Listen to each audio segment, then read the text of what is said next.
It began on a chilly Monday morning, the kind that made the world feel heavier than usual, when Daniel first noticed her, struggling alone at the edge of the curb, her wheelchair half stuck in a crack on the pavement. He had been rushing to get his daughter Emily to school, already running late, already exhausted from the weight of single parenthood, when something in him stopped cold.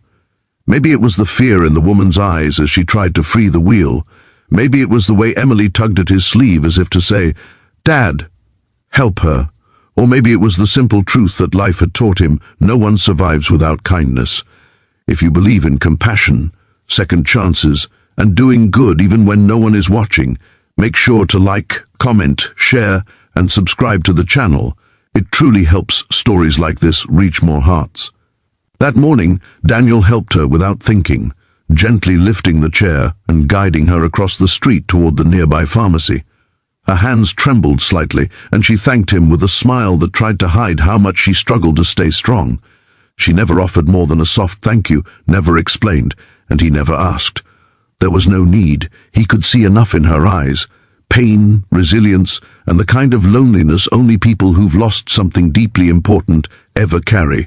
From that day on, every morning played out the same. Daniel would walk Emily to school before heading to his early shift at the small auto shop, and every morning he would find the woman waiting near the same crosswalk, quiet, calm, and always trying to move on her own, even when she clearly needed help. Over time, he noticed small details: the brace around her leg, the way she always took a deep breath before crossing, the almost invisible wince when the wheels hit a bump. He wondered about her story but never pushed for answers. He simply helped her, always. Emily grew to adore her. Children could sense goodness instinctively, and she sensed it in the woman every time she looked at her with soft, grateful eyes. Sometimes Emily brought her little drawings, flowers, rainbows, stick-figure families. The woman always smiled warmly and tucked them into her bag as though they were priceless treasures. What Daniel didn't tell anyone was that helping her became the quiet anchor in his life. Ever since his wife had passed away 3 years earlier, he had felt like a man wandering through fog, doing everything he could to be a good father, carrying the guilt of not knowing if it was enough.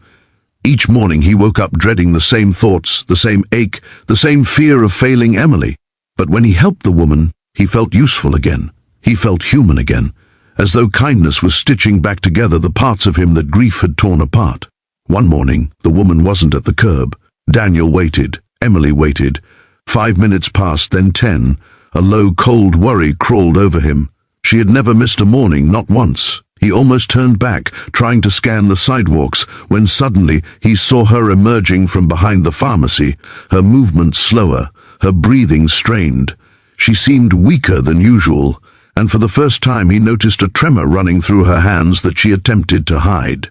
When he approached, she looked up at him with an expression he had never seen before, raw, vulnerable, like someone standing on the edge of a truth too heavy to swallow.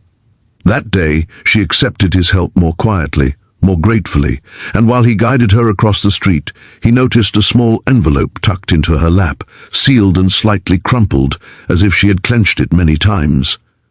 As days went on, the tremors worsened. Her shoulders slumped, her eyes darkened with exhaustion she could no longer disguise. Daniel found himself wishing he could carry more of her burden, though he didn't even know what it was. He only knew it was breaking her. Then, one morning, the world shifted. After he helped her across the street, she asked him to wait. Her voice was low but steady, as though she had rehearsed this moment 100 times in her head. Emily stood beside her dad, clutching his hand, sensing something important was happening. The woman looked at Daniel with tears shimmering in her eyes and said something he would remember for the rest of his life. She told him that she had been coming to the pharmacy every morning for treatment she could barely afford, treatment she was terrified would no longer be enough. She confessed that she had lost her family in an accident years ago and had never found the courage to lean on anyone again, never believed she deserved kindness or help. Until Emily. Until their daily routine became the one thing that made her feel like she wasn't invisible. Then she said the words that shook Daniel's heart. "You saved my life without knowing it." She explained that she had been close to giving up before she met them, but his simple act of helping her every morning, without pity, without expectation, reminded her that people still cared, that she mattered. She said she had watched how he spoke to Emily with gentle strength, how he always put others first even when he didn't realize it, and it restored her faith in life, faith she thought she had lost forever. Daniel felt a swell of emotion he couldn't control. For years he had believed he was failing, stumbling through parenthood, barely keeping his world together. But hearing her words made him understand something he had never allowed himself to believe. Even broken people can be someone's miracle. From that day forward, the three of them built a new kind of morning ritual, not of silent struggle and hidden pain, but of shared strength. Daniel arranged his work hours to accompany her to treatments when needed. Emily brought her little crafts and stories to brighten her days, and slowly, steadily, the woman's eyes regained a spark Daniel had never seen before, a spark of hope. Life did not magically become perfect. Healing never happens overnight, but hearts once connected by kindness rarely drift apart again. If this story touched your heart even a little, please like, comment, share, and subscribe. It truly helps more people hear stories of kindness, healing, and second chances. Before you go, comment below and tell us, what small act of kindness made a big impact in your life? And remember, sometimes the smallest gesture can change everything for someone who silently needs it the most.